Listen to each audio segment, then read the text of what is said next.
बिस्मिल्लाहिर्रहमानिर्रहीम। अस्सलामुअलैकुम वरहमतुल्लाहि वबरकातुहू। हमारे प्यारे नाज़रीन व हज़रात, आज हम कुरान पाक की उस अजीम सूरत पर बात करेंगे जिसके बिना हमारी कोई भी नमाज मुकम्मल नहीं होती। यह वो सूरत है जो हर मुसलमान दिन में कई बार तिलावत करता है। जी हाँ, आज का मौजू है सूरे अल हम्द, जिसे सूरे अल फातिहा भी कहा जाता है। यह सिर्फ एक सूरत नहीं बल्कि पूरे कुरान का निचोड़ है। इसमें अल्लाह की तारीफ, बंदे की दुआ और हिदायत की तलब का एक खूबसूरत मजमुआ है। आज के इस वीडियो में हम इंशाअल्लाह तफसील से जानेंगे सूरे अल फातिहा का लफ्जी और गहरा मतलब क्या है, इसे उम्मुल कुरान यानी कुरान की माँ क्यों कहा जाता है, कुरान और हदीस में इसकी क्या फजीलतें बयान हुई हैं, हमारी नमाज में इसकी क्या अहमियत है, इसकी हर आयत में हमारे लिए क्या सबक और हिदायत छुपी है, और हम अपनी जिंदगी में इस मुबारक सूरत से कैसे रहनुमाई हासिल कर सकते हैं। तो हमारे साथ इस ईमान अफरोज सफर पर बने रहिए और आइए मिलकर सूरे अल फातिहा के अनमोल खजानों को समझते हैं। सूरे अल फातिहा मक्की सूरत है, यानी यह हिजरत से पहले मक्का मुकर्रमा में नाजिल हुई। इसकी 7 आयतें हैं। इसके कई नाम हैं जो इसकी अजमत और मकाम को जाहिर करते हैं, जैसे उम्मुल कुरान यानी कुरान की माँ या बुनियाद, क्योंकि यह पूरी कुरान के बुनियादी मफाहिम यानी कॉन्सेप्ट्स को शामिल करती है। अस-सबउल मसाना यानी बार बार दोहराई जाने वाली 7 आयतें, क्योंकि इसे हर नमाज की हर रकात में पढ़ा जाता है। अल फातिहा यानी खोलने वाली, क्योंकि यह कुरान की पहली सूरत है और नमाज की भी इब्तिदा इसी से होती है। अश-शिफा यानी शिफा देने वाली, हदीस में इसे हर मर्ज के लिए शिफा बताया गया है। अल कांज यानी खजाना, क्योंकि इसमें रूहानी दौलत और हिदायत का खजाना छुपा हुआ है। सूरे फातिहा बंदे और अल्लाह के बीच एक खूबसूरत बातचीत की तरह है। इसका पहला हिस्सा अल्लाह की तारीफ और बड़ाई बयान करता है और दूसरा हिस्सा बंदे की तरफ से एक दुआ है जिसका जवाब अल्लाह देता है। अब हम इस आयत की तफसील से वजाहत जानेंगे, जिसमें हम इसका तर्जुमा, मतलब और अहमियत बताएंगे। बिस्मिल्लाहिर्रहमानिर्रहीम यानी अल्लाह के नाम से शुरू, जो बड़ा मेहरबान और निहायत रहम करने वाला है। यह आयत, जिसे बिस्मिल्लाह कहते हैं, अल्लाह के साथ हमारे रिश्ते की शुरुआती नुक्ता है। उसके नाम से शुरू करके हम यह तस्लीम करते हैं कि हमारा हर काम सिर्फ उसी की मर्जी और ताकत से मुमकिन है। यह बरकत हासिल करने का एक जरिया है और इस बात का ऐलान है कि हमारी नियत नेक और सिर्फ अल्लाह की खातिर है। अर रहमान, यह अल्लाह की उस वसी और सबको शामिल करने वाली रहमत की तरफ इशारा करता है जो उसकी तमाम मखलूक पर है, चाहे वो मोमिन हो या काफिर। सूरज सब पर चमकता है, बारिश सबके लिए होती है और हवा सबके लिए है। ये बनाने वाले के तौर पर अल्लाह की आम रहमत है। अर रहीम, यह अल्लाह की उस खास रहमत की तरफ इशारा करता है जो वो ईमान वालों पर फरमाता है। यह हिदायत, माफी और जन्नत के इनाम की रहमत है। जहाँ उसकी आम रहमत अर रहमान इस दुनिया में सबके लिए है, वहीं उसकी खास रहमत अर रहीम उन लोगों के लिए एक तोहफा है जो उसकी इताअत यानी ओबीडियंस करते हैं, खास तौर पर आखिरत में। अल्हम्दुलिल्लाहि रब्बिल आलमीन यानी सब तारीफें अल्लाह के लिए हैं जो सारे जहानों का रब है। यह शुक्र और तारीफ का एक ताकतवर ऐलान है। अल हम्द, अल का मतलब है कि हर किस्म की मुकम्मल और कामिल तारीफ सिर्फ अल्लाह के लिए खास है। यह सिर्फ तारीफ नहीं बल्कि वो खास तारीफ है। इसमें उसकी नेमतों पर शुक्र भी शामिल है और उसकी कामिल सिफात पर तारीफ भी, चाहे हमें उससे कोई सीधा फायदा मिला हो या ना मिला हो। रब, इसका तर्जुमा अक्सर परवरदिगार या लॉर्ड किया जाता है, लेकिन यह इससे कहीं ज्यादा गहरा है। रब वो है जो पैदा करने वाला, पालने वाला, परवरिश करने वाला और हर चीज को उसके कमाल तक पहुंचाने वाला है। वो सबसे बड़ी ताकत और निगहबान है। अल आलमीन यानी सारे जहानों, इसका मतलब है कि अल्लाह सिर्फ इंसानों या जमीन का ही रब नहीं, बल्कि मौजूद हर दुनिया का रब है। देखी और अनदेखी फरिश्ते, जिन्नात, जानवर, पौधे, कहकशां और वो कायनातें जिनका हम तसव्वुर भी नहीं कर सकते। यह उसकी पूरी कायनात पर बादशाहत को साबित करता है। अर-रहमानिर रहीम यानी जो बड़ा मेहरबान और निहायत रहम करने वाला है। रब्बिल आलमीन के तौर पर अपनी पूरी ताकत और इख्तियार का ऐलान करने के बाद अल्लाह फौरन हमें अपनी सबसे अहम सिफात याद दिलाते हैं, रहमत और शफकत। इस दोहराव में बड़ी हिकमत है। यह हमें सिखाता है कि अल्लाह की परवरदिगारी किसी जालिम बादशाह की तरीके नहीं है, बल्कि एक मोहब्बत करने वाले और मेहरबान पालने वाले की तरह है। यह उसके जलाल के खौफ और उसकी रहमत की उम्मीद के बीच एक खूबसूरत तवाजुन यानी बैलेंस पैदा करता है। मालिके यौमिद्दीन यानी जज़ा के दिन का मालिक।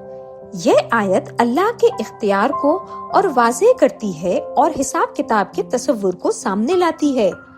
मालिक, इसका मतलब बादशाह भी है और मालिक भी, दोनों ही सही हैं और उसके मुकम्मल और यखलक्त इख्तियार को जाहिर करते हैं। यौमिद्दीन, बदले का दिन या कयामत का दिन। हालांकि अल्लाह हर दिन का मालिक है, लेकिन इस दिन का जिक्र खास तौर पर इसलिए है क्योंकि उस दिन ताकत, मिल्कियत और इख्तियार के तमाम झूठे दावे खत्म हो जाएंगे। किसी और की कोई बात नहीं सुनी जाएगी। यह हमें याद दिलाता है कि इस जिंदगी में हमारे अमाल का हिसाब होगा, जो हमारे अंदर एक मकसद और जिम्मेदारी का एहसास पैदा करता है। इय्याका नअबुदु व इय्याका नस्तईन यानी हम सिर्फ तेरी ही इबादत करते हैं और तुझ ही से मदद मांगते हैं। ये सूरत की मरकजी यानी सेंट्रल नुक्ता है। यहाँ बात अल्लाह के बारे में तारीफ से हटकर अल्लाह से सीधी गुफ्तगू में बदल जाती है। इय्याका यानी सिर्फ तेरी ही, अरबी में जब इय्याका को फेल यानी वर्ब से पहले लाया जाता है तो इसमें खास होने का मतलब पैदा होता है। हम सिर्फ यह नहीं कह रहे कि हम तेरी इबादत करते हैं, बल्कि यह कि हम सिर्फ तेरी ही इबादत करते हैं। यह तौहीद का सबसे खालिस इकरार है और शिर्क का मुकम्मल रद्द है। नाबुदु, हम इबादत करते हैं। इबादत लफ्ज अब्द यानी गुलाम या बंदा से निकला है। इसका मतलब है सिर्फ रस्मी इबादतें ही नहीं, बल्कि जिंदगी के हर पहलू में मुकम्मल फर्माबरदारी, इताअत और मोहब्बत। हम का इस्तेमाल तमाम ईमान वालों के बीच भाईचारे और उम्मत का एहसास पैदा करता है। नस्तईन, हम मदद मांगते हैं। अपनी इबादत का इकरार करने के फौरन बाद हम अपनी कमजोरी और उस पर अपने मुकम्मल इन्हिसार यानी डिपेंडेंस को मान लेते हैं। हम यह इकरार करते हैं कि तेरी सही से इबादत करने के लिए भी हमें तेरी ही मदद की जरूरत है। हम अपने तमाम छोटे बड़े मामलों में उसी से मदद मांगते हैं। इहदिनस सिरातल मुस्तकीम यानी हमें सीधे रास्ते की हिदायत दे। अल्लाह की तारीफ करने और अपनी इबादत का इकरार करने के बाद हम वो सबसे अहम चीज मांगते हैं जो एक इंसान मांग सकता है, हिदायत की दुआ। इहदिना यानी हमें हिदायत दे। यह एक मुसलसल दुआ है। इसका मतलब है हमें वो रास्ता दिखा अगर हम उसे नहीं जानते। हमें उस रास्ते पर कायम रख अगर हम पहले से उस पर हैं। हमें उस रास्ते पर कमाल की तरफ आगे बढ़ने में मदद कर। अस-सिरातल मुस्तकीम यानी सीधा रास्ता। यह अल्लाह की रजा और जन्नत तक पहुंचने का सबसे सीधा, साफ और सही रास्ता है। यह कुरान और सुन्नत का रास्ता है जो हर तरह की गुमराही से पाक है। सिरात लजीना अनमता अलैहिम गैरिल मग़दूबी अलैहिम वलद्दालीन, यानी उन लोगों का रास्ता जिन पर तूने इनाम किया, ना कि उन लोगों का जिन पर गजब हुआ, और ना ही गुमराहों का। ये आखिरी आयत सीधे रास्ते को और वाज़ेह करने के लिए अच्छी और बुरी मिसालें देती है। सिरातल लजीना अनमता अलैहिम, यानी उन लोगों का रास्ता जिन पर तूने इनाम किया। कुरान खुद दूसरे मुकाम पर सूरे अन-निसा में बताता है कि यह लोग हैं नबी, सिद्दीकी, सच्चे लोग, शुहदा और सालेहीन। यह हमारे रोल मॉडल हैं। गैरिल मग़दूबी अलैहिम, ना कि उन लोगों का जिन पर गजब हुआ।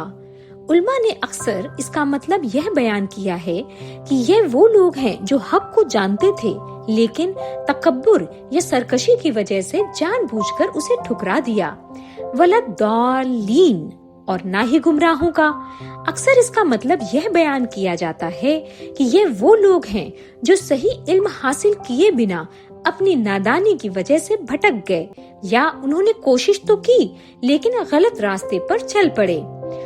दुआ का यह आखिरी हिस्सा अल्लाह से हमें सही इल्म और नेक अमल वाले सीधे रास्ते पर चलने की इल्तिजा है, और उन दो बड़े तरीकों से बचाने की दुआ है जिनसे लोग गुमराह होते हैं।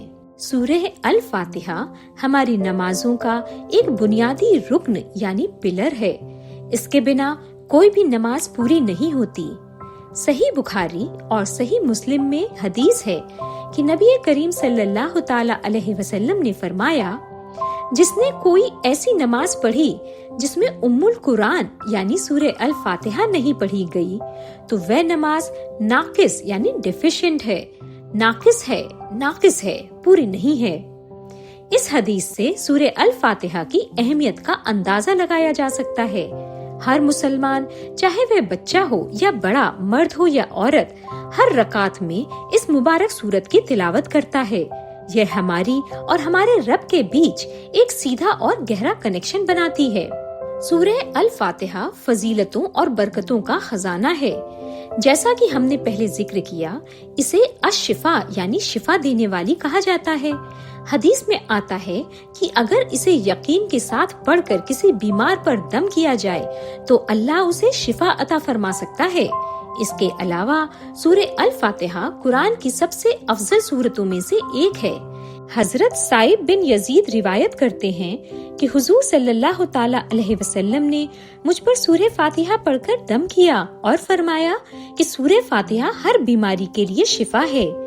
एक सहाबी ने सांप के काटे हुए पर दम किया और वह अच्छा हो गया। एक रिवायत में है, कुरान मजीद सब दवाओं से बेहतर दवा है। हर सूरह कुरान है और तमाम सूरह में बुजुर्गतर सूरह फातिहा है। जो शख्स सुन्नत व फर्ज के बीच फजर की नमाज में सूरह फातिहा बिस्मिल्लाह सहित 40 बार पढ़कर किसी बीमार के मुंह पर दम करे तो अल्लाह ताला इस सूरह की बरकत से उसे शिफा देंगे। सूरह फातिहा 100 बार पढ़कर दुआ मांगे, अल्लाह ताला कबूल फरमाता है। इसके अलावा सूरह अल फातिहा कुरान की सबसे अफजल सूरतों में से एक है। इसकी तिलावत करने से नेकियां मिलती हैं और गुनाह माफ होते हैं। यह सूरत हमें अल्लाह से हिदायत मांगने का तरीका सिखाती है। जब हम इहदिनस सिरातल मुस्तकीम कहते हैं तो हम सीधे रास्ते की तरफ रहनुमाई की दुआ करते हैं, और यह दुआ हर मुसलमान की बुनियादी जरूरत है। सूरह अल फातिहा सिर्फ नमाज तक ही महदूद यानी लिमिटेड नहीं है, बल्कि हमारी रोजमर्रा की जिंदगी में भी इसकी बहुत अहमियत है। दुआओं की इब्तिदा, बहुत से उल्मा दुआओं की शुरुआत में सूरह अल फातिहा पढ़ने को मुस्तहब मानते हैं ताकि दुआ में बरकत हो। किसी भी मुश्किल के लिए जब कोई परेशानी या मुश्किल आए तो यकीन के साथ सूरह अल फातिहा पढ़ना अल्लाह की मदद को खींचने का जरिया बन सकता है। रूहानी सुकून के लिए इसकी तिलावत दिल को सुकून और इत्मीनान अता करती है। ये बहुत जरूरी है कि जब हम सूरह अल फातिहा की तिलावत करें तो उसके मानी पर भी गौर करें। जब हम अल्हम्दुलिल्लाह रब्बिल आलमीन कहते हैं तो हमें कायनात की हर चीज के लिए अल्लाह का शुक्र अदा करना चाहिए। جب ہم اہدنا الصراط المستقیم کہتے ہیں تو ہمیں سچے دل سے اللہ سے سیدھے راستے کی ہدایت مانگنی چاہیے اور اس پر چلنے کی کوشش کرنی چاہیے۔ اس مبارک سورت کی ہر آیت میں ہمارے لیے ایک گہرا سبق چھپا ہوا ہے۔ ہمیں چاہیے کہ ہم اسے بار بار پڑھیں، اس کے مفاہیم پر غور کریں اور اپنی زندگی کو اس کی تعلیمات کے مطابق ڈھالنے کی کوشش کریں۔ تو ہمارے پیارے ناظرین و حضرات، آئیے عہد کریں کہ ہم سورہ الفاتحہ کی تلاوت کو اپنی نمازوں میں اور اپنی زندگی میں اور زیادہ پابندی سے کریں گے۔ ہم اس کے مفاہیم کو سمجھیں گے اور اس پر عمل کرنے کی کوشش کریں گے۔ اللہ ہمیں قرآن پاک کو سمجھنے، اس پر عمل کرنے اور دوسروں تک پہنچانے کی توفیق عطا فرمائے، آمین۔ اپنی دعاؤں میں ہمیں یاد رکھیے گا۔ اگلی ویڈیو میں انشاءاللہ پھر ملاقات ہوگی۔ السلام علیکم ورحمۃ اللہ وبرکاتہ۔ اگر آپ کو یہ ویڈیو ہمارا پسند آیا ہو تو لائک، شیئر، کمنٹ کریں اور ہمارے چینل کو سبسکرائب ضرور کریں تاکہ ہم ایسے ہی علمی اور روحانی ویڈیو اپنے چینل کرشمائی قرآن کے ذریعے آپ تک پہنچاتے رہیں۔